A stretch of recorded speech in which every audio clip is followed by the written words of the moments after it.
আসছে। এ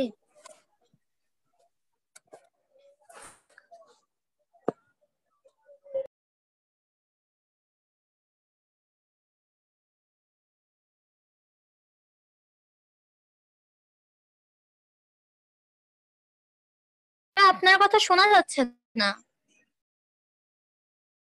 হয়ে গিয়েছে ম্যামের মাইক অফ। হ্যাঁ, আচ্ছা, তাহলে একটু শোনো তোমরা। তাহলে দেখো, তাহলে আমাদের শরীরে জীবাণু ঢুকলেই যে আমরা অসুস্থ হয়ে যাব তা কিন্তু নয়। আমরা আমাদের শরীরে যেহেতু রোগ প্রতিরোধ ক্ষমতা থাকে, একটু ভেতরে একটু প্রতিরোধ ব্যবস্থা থাকে, যার কারণে দেখা যায় যে আমরা এই জীবাণুগুলোকে কি করতে পারি, প্রোটেকশন দিতে পারি। ঠিক আছে? আচ্ছা, তারপরে দেখা যায় যে কোনো কোনো সময় হয়তো আমরা কিন্তু যদি জীবাণুটা যদি শক্তিশালী হয় আর আমাদের ভেতরে যদি প্রতিরোধ ব্যবস্থাটা দুর্বল হয়, তাহলে কিন্তু দেখা যায় যে আমরা ওই জীবাণু দ্বারা আমরা আক্রান্ত হতে পারি। তো আমরা জ্বর, সর্দি কাশি, ডায়রিয়া ইত্যাদি নানা রোগে কিন্তু আমরা আক্রান্ত হই। তো এখানে আসলে আমরা যে অধ্যায়টা যে বিষয়গুলো পড়ছি, যাতে আমরা এখানে বিভিন্ন রোগ সম্পর্কে জানতে পারি, অর্থাৎ আমরা যেন সতর্ক থাকতে পারি এবং কোন রোগের কি টিকা, ইঞ্জেকশন, এই জিনিসগুলো সম্বন্ধে আমরা আজকে জানব। তো এখানে আছে যে প্রথমে আমরা আসবো পার্ট 1-এ, যে শিশুর সাধারণ রোগ ব্যাধি।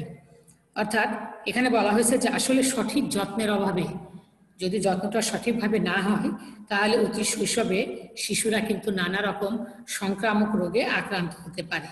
তো যে সকল কারণে শিশুরা সংক্রামক রোগে আক্রান্ত হতে পারে সে কারণগুলো আমরা জানবো। অর্থাৎ দেখা যায় যে ছোটবেলায় কিছু কিছু কারণ, অর্থাৎ জন্মের পূর্বে, জন্ম মুহূর্তে যদি কিছু কিছু কারণের ফলে দেখা যায় যে সেসব শিশুরা দুর্বল হয়, অর্থাৎ তাদের ভেতরে রোগ প্রতিরোধ ক্ষমতাটা কম থাকার কারণে যে কোনো ধরনের সংক্রামক রোগে তারা তাৎক্ষণিক আক্রান্ত হতে পারে। তো আমরা এখন একটু জানবো যে আসলে শিশুরা সহজেই কেন এই সংক্রামক রোগ দ্বারা তারা আক্রান্ত হয়। প্রথমে আসছে যে জন্মের সময় ওজন স্বাভাবিকের তুলনায় কম। অর্থাৎ একটা শিশু যখন জন্মগ্রহণ করবে তখন তার একটা স্বাভাবিক ওজন থাকবে 2.5 কেজি থেকে 3 কেজি, এরকম। তার বেশি হতে পারে, কিন্তু 2.5 কেজির কম যদি কোনো শিশু জন্মের সময় যদি তার ওজন থাকে কোনো শিশুর, তাহলে দেখা যায় যে এই শিশুটার মধ্যে রোগ প্রতিরোধ ক্ষমতাটা কম থাকে, যে কোনো জীবাণু দ্বারা সে কিন্তু সহজেই আক্রান্ত হতে পারে। এটা একটা কারণ হতে পারে। তারপরে আছে নির্দিষ্ট সময়ের পূর্বে জন্মগ্রহণ, অর্থাৎ মাতৃগর্ভ থেকে একটা শিশু ভূমিষ্ঠ হওয়ার একটা সময় থাকে, যদি সেই নির্দিষ্ট সময়ের পূর্বেই শিশুটা জন্মগ্রহণ করে তাহলে কিন্তু তার শরীরের মধ্যে পুষ্টি যথাযথভাবে থাকে না এবং সে পরিমাণে পূর্ণাঙ্গ গঠন তার থাকে না। এই কারণে কিন্তু দেখা যায় যে ছোটবেলায় সংক্রমণ রোগে তার চট করে আক্রান্ত হতে পারে। এরপরে আসছে যে শিশু মাতৃগর্ভে থাকার সময় মায়ের অসুস্থতা বা পর্যাপ্ত পুষ্টিকর খাবারের অভাব। একটা শিশু যখন মাতৃগর্ভে থাকবে তখন অবশ্যই মাকে পর্যাপ্ত পরিমাণের পুষ্টি খাবার খেতে হবে এবং তাকে সুস্থ থাকতে হবে। যদি তা না হয় তাহলে কিন্তু সে একটা ওই মা কিন্তু একটা অপুষ্ট সন্তান জন্মদান করবে এবং সেই সন্তানটা কিন্তু দেখা যায় যে সহজেই সংক্রামক রোগ দ্বারা আক্রান্ত হচ্ছে।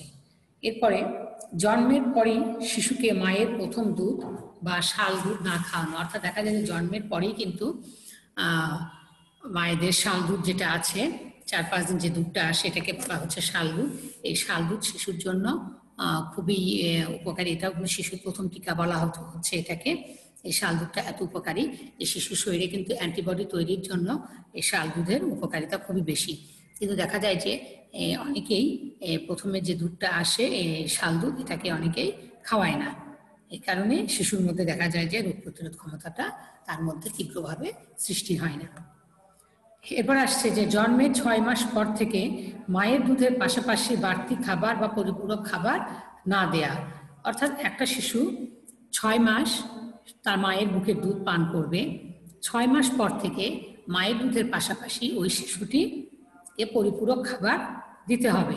আর যদি তা দেওয়া না হয় তাহলে কিন্তু শিশুর মধ্যে অনেক ধরনের পুষ্টিমান ঘাটতি থেকে যায়।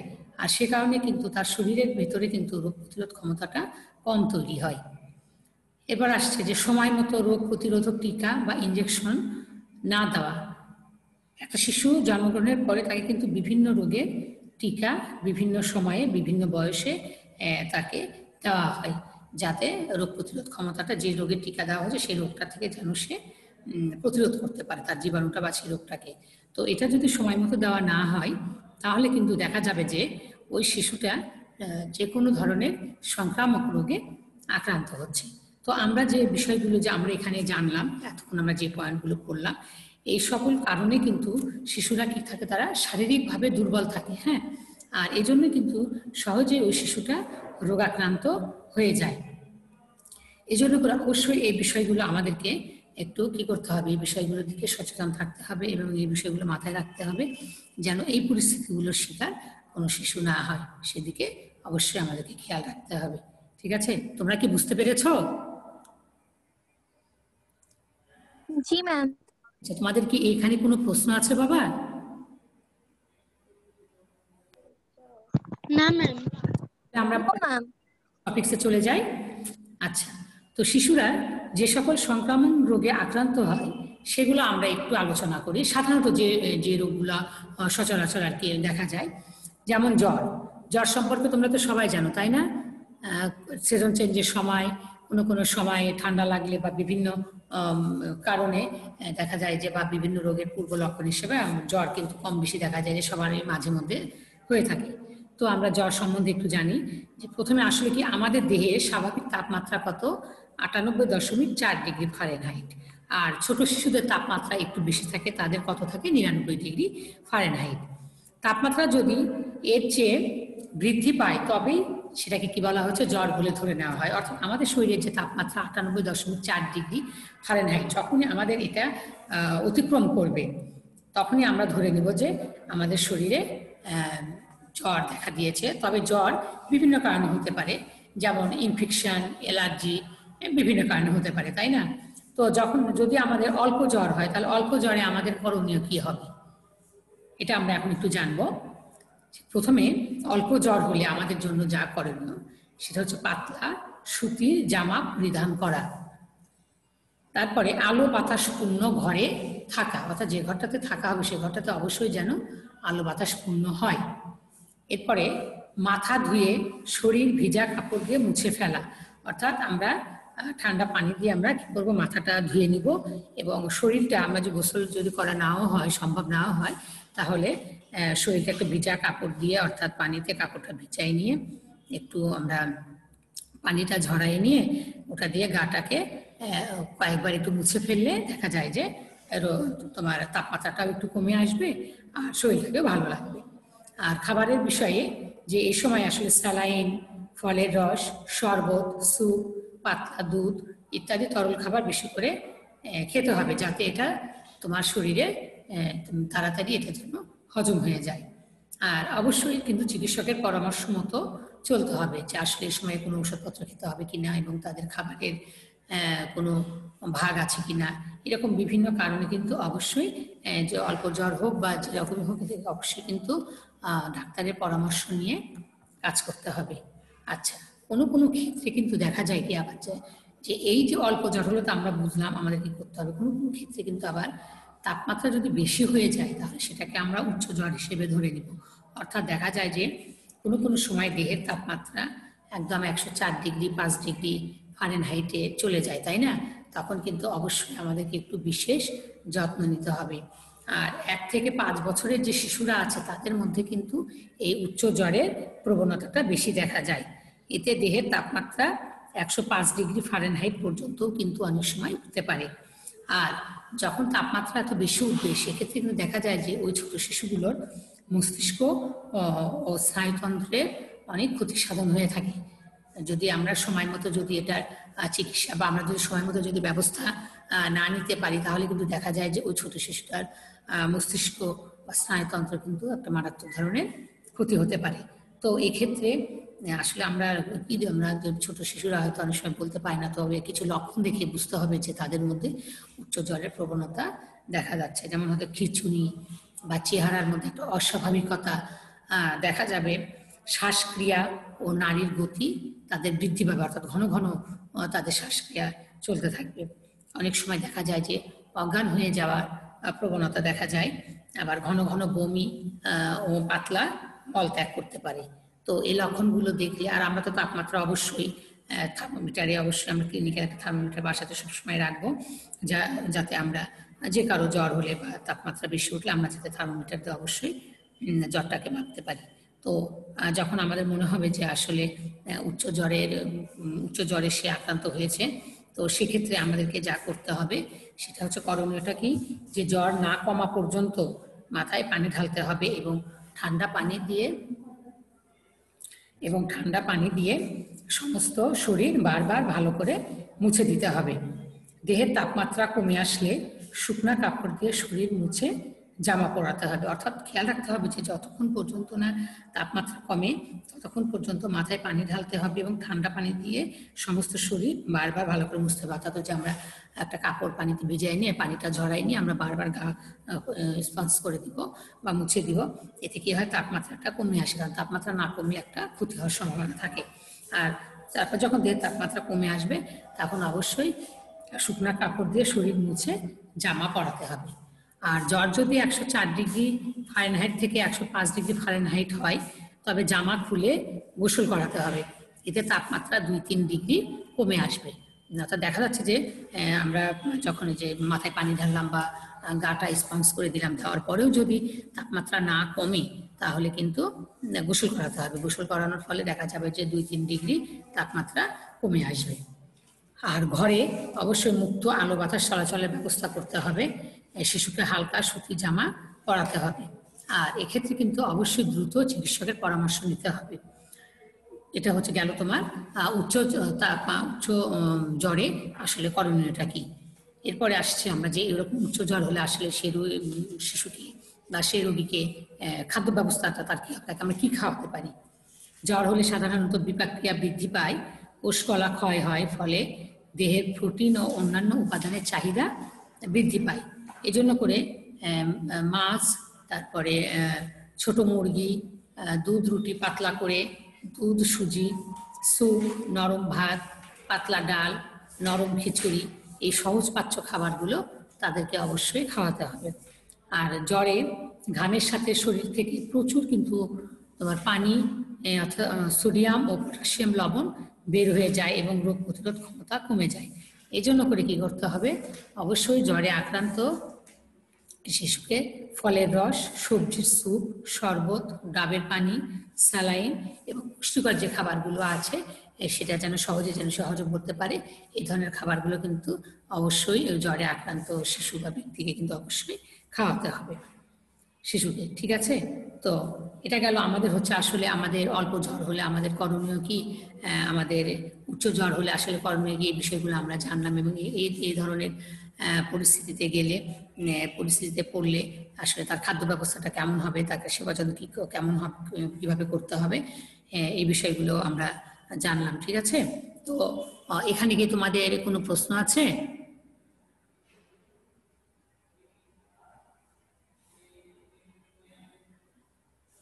কথা বলো, তোমাদের কি এখানে? না ম্যাম। তাহলে আমরা পাঠ 2-এ চলে যাই। ঠিক আছে, পাঠ 2-এ আছে আমাদের ডায়রিয়া। আচ্ছা, ডায়রিয়াটা কি আসলে? এটা কিন্তু প্রধানত একটা পানিবাহিত রোগ, তাই না? আর ডায়রিয়া হলে খাদ্যদ্রব্য বেশিক্ষণ অন্ত্রে না থাকায় এগুলোর পরিপাক ও বিশ্বসন সম্পূর্ণ হয় না, ফলে খাদ্য উপাদানগুলো দ্রুত কি হয়, আমাদের পায়খানার সঙ্গে অর্থাৎ মলের সঙ্গে এটা বের হয়ে যায়। আর প্রচুর অশোষিত পানি বের হয়ে যাওয়ার ফলে মলটা তরল হয়ে যায়, তাই না? আর আসলে এর মধ্যে এই যে আমাদের যে ডায়রিয়ার যে লক্ষণ, মানে ডায়রিয়া হলে আসলে আমরা কি দেখে বুঝবো যে তার শরীর থেকে প্রচুর পানি বের হয়ে গেছে, সে দুর্বল হয়ে যাচ্ছে? তো এখানে কিছু লক্ষণ দেখা যায়, যেমন ঘন ঘন পাতলা মলত্যাগ হয়, বমি বমি ভাব বা বমি হয়, মাথার তালু মধ্যভাগ দেবে যায়, চোখ কোটরাগত হয়, অর্থাৎ চোখটা মনে হয় যে একদম ভেতরে ঢুকে গেছে এরকম মনে হয়, শিশুর মেজাজ খিটখিটে হয়, জিভ ও ঠোঁট শুকিয়ে যায়, কারণ তার শরীরের মধ্যে পানির চাহিদা থেকে যায়, পানি শূন্যর মতো হয়ে যায়, যার কারণে ডিহাইড্রেশনের মতো হয়ে যায়, যার কারণে জিভ ঠোঁট শুকিয়ে যায়, শিশুর ওজন হ্রাস পায়, আর অবস্থা বেশি খারাপ হলে শিশু দেখা যায় যে অচেতন হয়ে পড়ে। অর্থাৎ এই যে লক্ষণগুলো দেখলাম, আমাদের কিন্তু অবশ্যই শিশুদের মলত্যাগের সময় অবশ্যই এই জিনিসগুলো কিন্তু খেয়াল করতে হবে যে তারা আসলে সে বারবার মলত্যাগ করছে কিনা এবং সেটা কি ধরনের, এবং বমি বমি ভাব হচ্ছে বা বমি হচ্ছে কিনা, এই ধরনের তার অবশ্যই তাকে ভালো করে খেয়াল করতে হবে। আর এরপরে আসলে এরকম পরিস্থিতি যদি দেখা যায় যে একটা শিশুর এরকম পরিস্থিতি চলছে, তাহলে কী করতে হবে, তাকে সঙ্গে সঙ্গে খাওয়ার স্যালাইন খাওয়াতে হবে। দেখা যায় যে এখন বর্তমানে কিন্তু আমাদের বাড়িতে স্যালাইন তো সবসময় রাখতেই হবে এবং থাকেও এখনো। এখন সব মানে লোকজন এখন অনেক সচেতন। আবার আশেপাশে এখন আমাদের বিভিন্ন দোকান টোকান দেখা যায়, তাই সেখানে কিন্তু সবসময় দেখা যায় যে স্যালাইন ট্যালাইন এগুলো থাকে। আর তারপরেও যদি না থাকে সে ব্যবস্থা তো আমাদেরকে অবশ্যই বাড়িতেও করতে হবে। পরে আসছি আমরা এই বিষয় নিয়ে। আচ্ছা, তো ডায়রিয়া হওয়ার সাথে সাথে শিশুকে কি করতে হবে, অবশ্যই খাবার স্যালাইন দিতে হবে। আর এতে মারাত্মক পানি শূন্যতা থেকে শিশু রক্ষা পাবে। যতবার মলত্যাগ করবে ততবার খাবার স্যালাইন শিশুকে বেশি পরিমাণে কি করতে হবে, দিতে হবে। অর্থাৎ যতবার সে মলত্যাগ করবে, যতবার মলত্যাগের পরপরই তাকে কি করতে হবে, অবশ্যই খাবার স্যালাইন খাওয়াতে হবে। স্বাভাবিক খাবারের পাশাপাশি শিশুকে মায়ের দুধ দিতে হবে। অর্থাৎ যে শিশুটা মায়ের দুধ পান করছে তাকে কিন্তু স্বাভাবিক যে খাবারগুলো দেওয়া হয় তার পাশাপাশি তাকে অবশ্যই মায়ের দুধ দিতে হবে। তরল খাবার যেমন ফলের রস, রাইস স্যালাইন, লেবু শরবত ইত্যাদি এগুলো কিন্তু তাকে দেওয়া যেতে পারে। পাতলা মলত্যাগ বেশি হলে এবং শিশু মুখে স্যালাইন খেতে না পারলে তাকে কি করতে হবে, দ্রুত হাসপাতালে নিয়ে যেতে হবে। তাহলে দেখা যায় যে ওখানে যদি শরীরে স্যালাইন বাইরে দেওয়া যায় তাহলে তার চাহিদাটা অনেকটা পূরণ হবে। তবে বেশি ভালো হবে সে যদি মুখে খেতে পারে। যদি কোনো কারণে শিশুরা মুখে খেতে না পারে তাহলে সেক্ষেত্রে অবশ্যই হাসপাতালে তাকে নিয়ে যেতে হবে। তো খাওয়ার স্যালাইনটা এটা আমাদেরকে বেশি খেয়াল রাখতে হবে যে যতবার সে মলত্যাগ করবে ততবার তাকে খাওয়ার স্যালাইন খাওয়াতে হবে। তাহলে কী হবে, তার শরীর থেকে যে পানির ঘাটতিটা আছে পানির ঘাটতিটা পূরণ হবে। তো খাওয়ার স্যালাইনটা কি, যে ঘন ঘন মলত্যাগের ফলে শরীর থেকে প্রচুর জলীয় অংশ বের হয়ে যায়, যার সাথে পটাশিয়াম বাইকার্বনেট ও সোডিয়াম ক্লোরাইড এবং গ্লুকোজ নামক উপাদান বের হয়ে যায়। স্যালাইন খাওয়ার ফলে সে অভাব পূরণ হয়। স্যালাইনে আসলে যে সকল উপাদান থাকে সেগুলো হচ্ছে sodium chloride, sodium citrate, potassium chloride, glucose, নিরাপদ পানি। তো মলত্যাগের পরে ঘন ঘন মলত্যাগের ফলে যে জিনিসগুলো শরীর থেকে বের হয়ে যাচ্ছে, যে উপাদানগুলো যার কারণে শরীর দুর্বল হয়ে যাচ্ছে, মারাত্মক ক্ষতি হয়ে যাচ্ছে, সেই জিনিসগুলোই স্যালাইনে উপাদানগুলো থাকার কারণে দেখা যায় যে মলত্যাগের পরপরে যদি স্যালাইনটা খাওয়ানো হয় তাহলে সে তার শরীরের ওই চাহিদাটা পূরণ হবে। তবে ঘরে সহজেই খাবার স্যালাইন তৈরি করে শিশুকে খাওয়ানো যায়। যদি আমরা আমাদের বাড়িতে যদি কেনা স্যালাইন না থাকে বা আশেপাশে যদি না পাই আমরা, তাহলে আমরা তাৎক্ষণিক কিন্তু বাড়িতে খাওয়ার স্যালাইন তৈরি করতে পারবো। তবে ঘরে স্যালাইন তৈরির পদ্ধতি হচ্ছে, এখানে আমরা একটু বলে দিই, তোমরা অবশ্য এর আগে এই বিষয়টা নিয়ে আলোচনা হয়েছে, তো তারপরে আমরা আর একবার একটু দেখছি যে, আর আমরা মোটামুটি অনেকেই জানি তাই না, বিভিন্নভাবে বিভিন্ন জায়গা থেকে দেখা যায় যে এগুলো স্যালাইন তৈরির পদ্ধতি অনেক সময় শিখে দেওয়া হয়। তো আমরা এখানে দেখি যে আমাদের আসলে ঘরে স্যালাইন তৈরি করতে কী কী উপকরণ লাগবে। প্রথমে লাগবে গুড় অথবা চিনি, আর এটা পরিমাণ নিব আমরা কতটুকু, 1 মুঠ, অর্থাৎ 1 মুঠ পরিমাণ গুড় অথবা চিনি নিব। আর লবণ লাগবে হচ্ছে 3 আঙ্গুলের 1 চিমটি লবণ। আর নিরাপদ ঠান্ডা পানি, এটা হচ্ছে আধা লিটার, অর্থাৎ আধা লিটার পানিতে আমরা 1 মুঠ গুড় বা চিনি, 3 আঙ্গুলের 1 চিমটি লবণ দিয়ে আমরা ভালোভাবে নেড়ে স্যালাইনটা তৈরি করতে পারবো, ঘরের স্যালাইন। আর এই তৈরি স্যালাইনটা কিন্তু অবশ্যই 12 ঘন্টার মধ্যে খেয়ে ফেলতে হবে।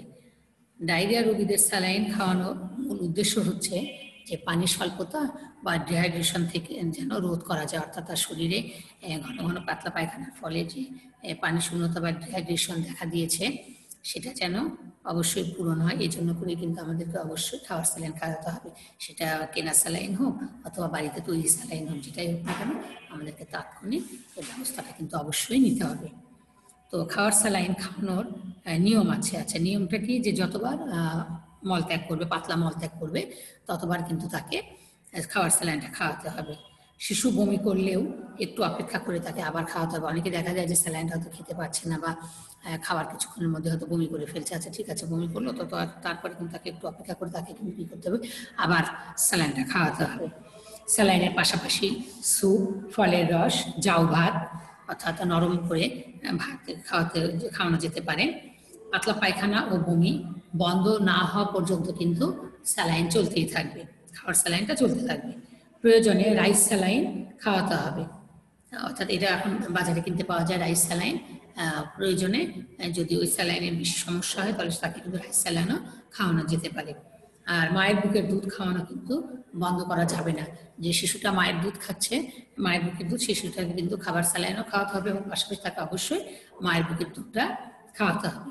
প্রয়োজনে চিকিৎসকের পরামর্শ নিতে হবে, অর্থাৎ অবস্থা যদি খারাপ হয় বা যে কোনো প্রয়োজনে অবশ্যই চিকিৎসকের পরামর্শ নিতে হবে যে চিকিৎসক আসলে কীভাবে পরামর্শ দেয়। আচ্ছা, এরপরে প্রতিরোধের উপায়, অর্থাৎ এতে তো আমাদের গেল যে যদি ডায়রিয়াতে আক্রান্ত হয় একটা শিশু তাহলে তাকে আমরা তার জন্য আসলে আমাদের করণীয়টা কি, তাই না, এটা আমরা জানলাম। তো যাতে ডায়রিয়াটা না হয়, এত মারাত্মক অবস্থা যাতে ধারণ না করে, এই জন্য করে আমাদের কী করতে হবে, অবশ্যই কিন্তু প্রতিরোধের উপায় জানতে হবে। সেটা হচ্ছে কি যে সবসময় ফুটনো নিরাপদ পানি বা টিউবওয়েলের পানি পান করতে হবে। দুধ ভালো মতো ফুটিয়ে পান করতে হবে, অর্থাৎ যে দুধটা আমরা গরুর দুধ যেটা খাওয়ানো হয় এটা কিন্তু অবশ্যই ভালোভাবে ফুটাই নিতে হবে, তারপরে কিন্তু এটা শিশুকে খাওয়াতে হবে। খাদ্যদ্রব্য ঢেকে রাখতে হবে যাতে মাছি বা পোকামাকড় বসতে না পারে। খাবার গরম করে খেতে হবে, আর কখনোই কিন্তু বাসি পচা খাবার খাওয়া যাবে না, বাসি পচা খাবার কিন্তু অবশ্যই বর্জন করতে হবে। খাবার গরম করে খেতে হবে। আচ্ছা, পরিষ্কার থালা বাসন বিশুদ্ধ পানি দিয়ে ধুয়ে খাবার খেতে দিতে হবে, ঠিক আছে। আর মলমূত্র ত্যাগের পরে কিন্তু অবশ্যই হাত সাবান বা ছাই দিয়ে ধুতে হবে, হাত পা সবই ধুতে হবে। বাজার থেকে আনা ফলমূল ভালো করে নিরাপদ পানি দিয়ে ধুয়ে খেতে হবে, অর্থাৎ বাজার থেকে যে ফলমূল কিনে আনা হয় সেটা আগে আমাকে কী করতে হবে, পরিষ্কার পরিচ্ছন্ন করে পরিষ্কার পানি দিয়ে আগে এটা ধুয়ে পরিষ্কার করতে হবে, তারপরে খেতে হবে। এই যে আমরা যে নিয়মগুলো এখানে জানলাম বা যে নিয়মগুলো আমরা এখানে দেখলাম, অবশ্যই এই নিয়মগুলো যদি মানা হয় তাহলে দেখা যায় যে ডায়রিয়া থেকে বা যে কোনো ধরনের রোগ থেকে কিন্তু সহজেই এখান থেকে কী করা যায়, রক্ষা পাওয়া যায়, ঠিক আছে। তো আজকে এ পর্যন্তই। তোমাদের পাঠটা কেমন লেগেছে বাবা একটু বলো তো দেখি, আজকে তুমি কি বুঝতে পেরেছো? জি ম্যাম। জি ম্যাম।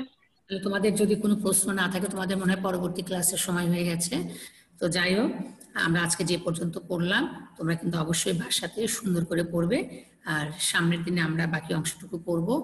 আর এই পর্যন্ত সবাই ভালো থাকবে, ঠিক আছে। সবাইকে ধন্যবাদ। তোমাদের যদি কোনো প্রশ্ন না থাকে তাহলে তোমরা লিভ করতে পারো। আসসালামু আলাইকুম ম্যাম। ওয়ালাইকুম সালাম। ম্যাম আসসালামু আলাইকুম। ওয়ালাইকুম সালাম।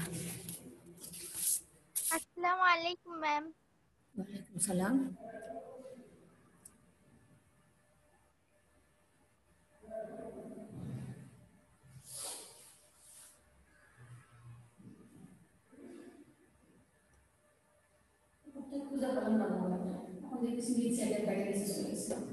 কত সমস্যা নেই। আচ্ছা, এখন আপনার ক্লাস আছে, তাহলে আপনি বসে যান, তাই না? আমি আর কম্পিউটার আর করলাম না।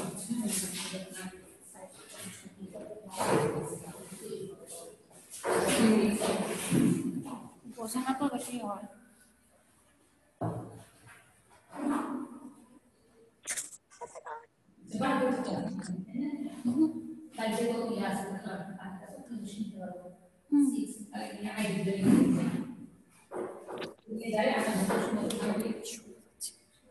বন্ধ করেন নাকি?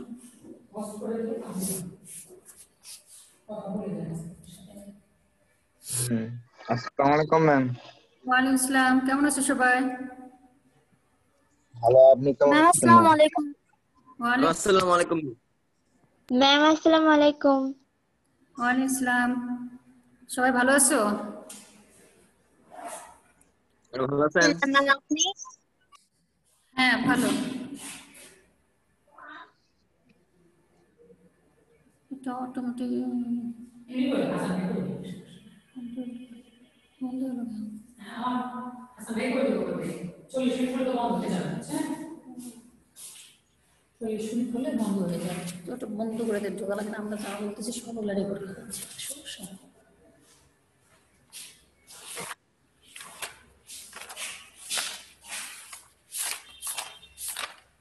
এখানে রাখলে অসুবিধা হবে না? এরপর আমি আরো রাখি না কখনো, এটা বন্ধ হয়ে গেল এরকম।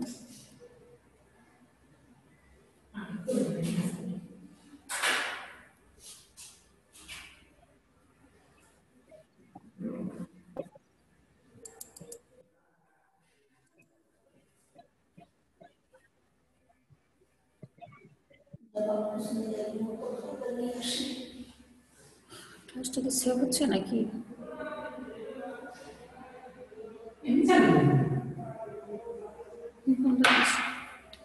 কিছু দেখে যাচ্ছে না, বন্ধ করে দেওয়া লাগবে, আমাদের ক্লাস শেষ আমার তো বন্ধ, তারপর ঠিক করে।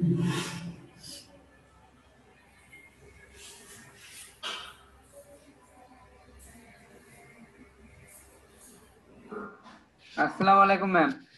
ওয়ালাইকুম আসসালাম। বাপি কি খারাপ কেন জানেন ম্যাডাম? বাপি কত খারাপ। আচ্ছা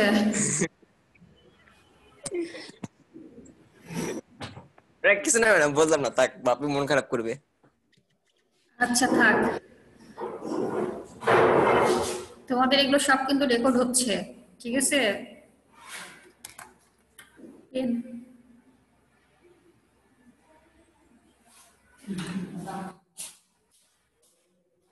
ছবিটা চলে গেল কেন? দেখতে পাচ্ছি না, এরকম হয়ে আছে। ঠিক আচ্ছা আচ্ছা ম্যাম, আমি এখন ইয়ে করেছি, ইয়ে নোটিসে কি কিছুই হচ্ছে না তো। হবে হবে এমনি হবে। আসসালামু আলাইকুম ম্যাম। ওয়ালাইকুম আসসালাম। তোমরা কি দেখতে পাচ্ছ? জি ম্যাম, আমরা জুমে কি জুম মিটিং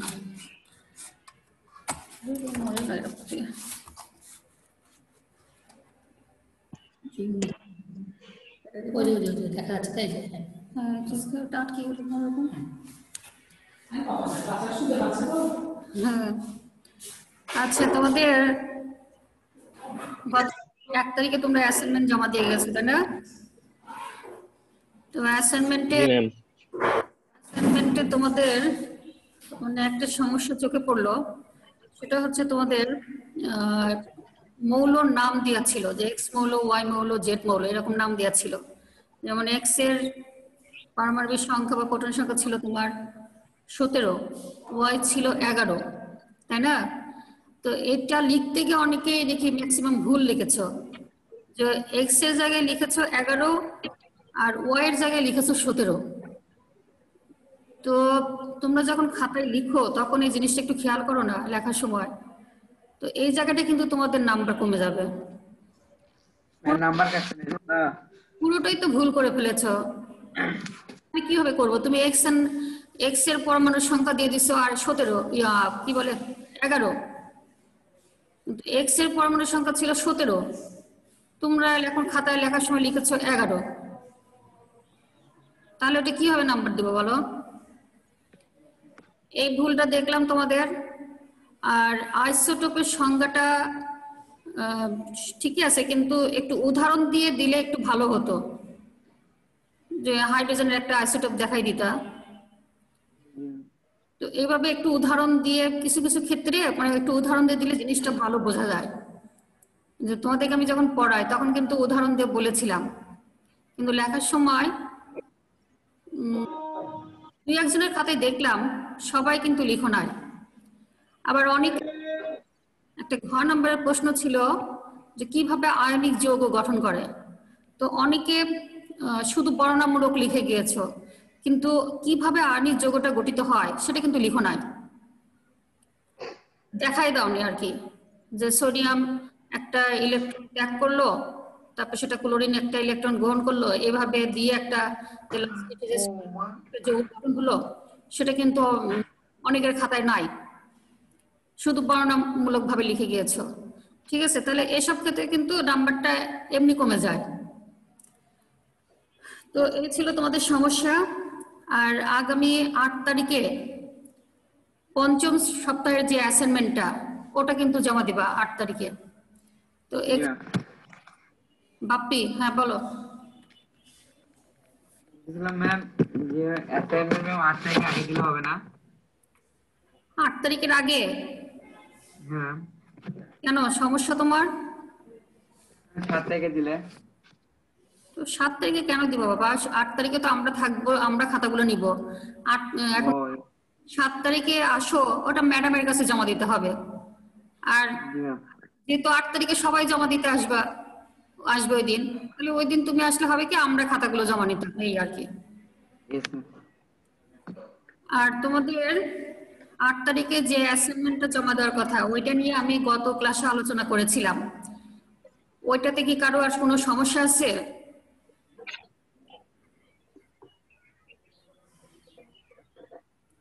সবাই ক্লাস করেছিলা? অ্যাসাইনমেন্টের উপরে যে ক্লাসটা জি নিয়ে ম্যাম। করেছো? ইয়েস ম্যাম, করছি তো ম্যাম। করেছো না? তাহলে ওইটার ইয়েস ম্যাম। নাম্বার নাই। তাহলে আজকে আমি তোমাদের অম্ল ক্ষারক লবণ এটা নিয়ে আলোচনা করব নাকি রাসায়নিক বিক্রিয়া নিয়ে আলোচনা করব বলো তো? না অ্যাসাইনমেন্ট নিয়ে আলোচনা করব?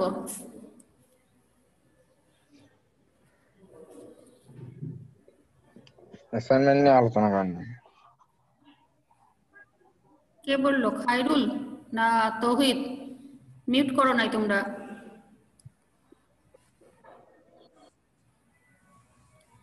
আচ্ছা, তাহলে আমি বললাম আমি বলতে খায়রুল? হ্যাঁ ম্যাম। আচ্ছা আচ্ছা, ঠিক আছে। তাহলে শোনো, যেহেতু তোমরা আগামীতে যে অ্যাসাইনমেন্টটা জমা দিবা, সেই অ্যাসাইনমেন্টটা নিয়ে আরেকবার একটু তাহলে আলোচনা করি। তোমাদের এরপরের অ্যাসাইনমেন্ট হবে এখানে, আমি কাগজটা তোমাদেরকে গতদিন দেখিয়েছিলাম যে কিসের উপরে তোমাদের কাজগুলো করতে হবে, তারপর আরেকবার দেখিয়ে দিচ্ছি।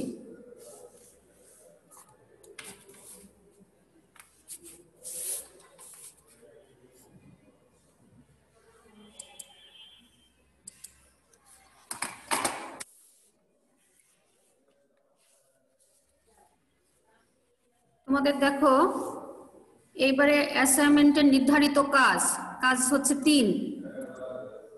লেখা কি ক্লিয়ার দেখা যাচ্ছে না ঝাপসা? মোটামুটি দেখা যাচ্ছে মোটামুটি। আচ্ছা, নির্ধারিত কাজ হচ্ছে 3। আর তোমাদের এটা থাকবে 7ম অধ্যায়।